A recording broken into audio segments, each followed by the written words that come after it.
just what is a digital asset fiduciary then? Somebody who's aware, obedient to the standard, educated, not an expert, but educated, and willing to make a difference and provide full disclosure of their ecosystem, the digital ecosystem. So we'll dig into that a little bit later, I think, in this conversation, but essentially somebody who is committed to full disclosure, vendor management, looking at security, and ultimately providing their clients a sense of control, or real control over those digital assets. So it's not real short. That's kind of where we're going to it. We're going to empower our clients to be ultimately, hopefully, in control of their digital assets. I mean, ultimately, it sounds like almost anyone who's a fiduciary can become a digital asset fiduciary, but how does a fiduciary become one? Yeah, that's a good observation. I've always said it's sort of like a sub-credential or just a sub-designation. It's just a heightened awareness. So if you're a CPA fiduciary or a CFP fiduciary, an RIA, IAR fiduciary, or a medical doctor or a lawyer down the road, I think it's fair to say that we are all working in a digital world now. The way we work is very digitized.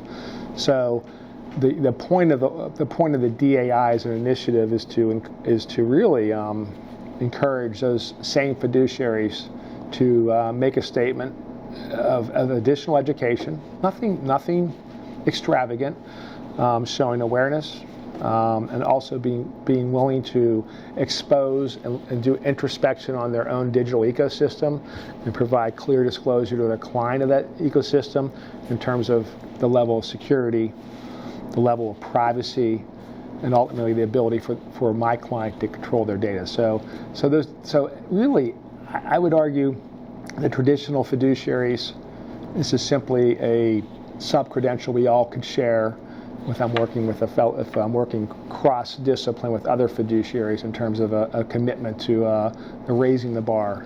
But I'd also would say somebody who may not be a traditional fiduciary in the sense of society, maybe a college planner, but a college planner uses, you think about it, they're often accessing tax returns, investment statements, very, very private information.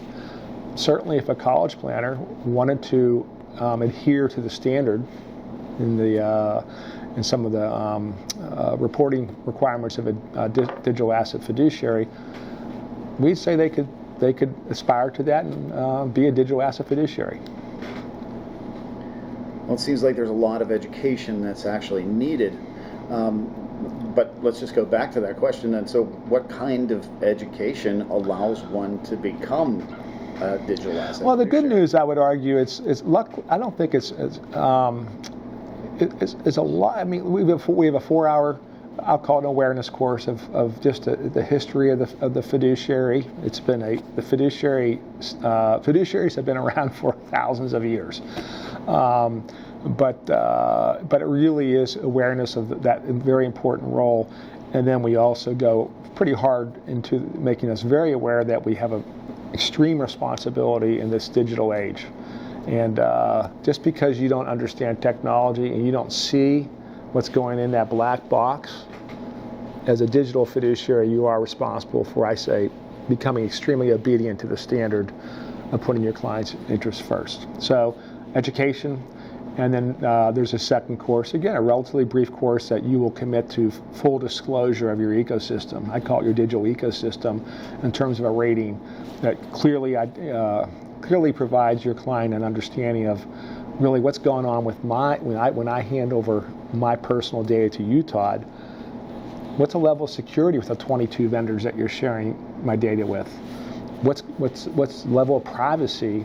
And ultimately, can you provide me a situation where I can actually own and control the data I share with you? We call all that data, digital assets.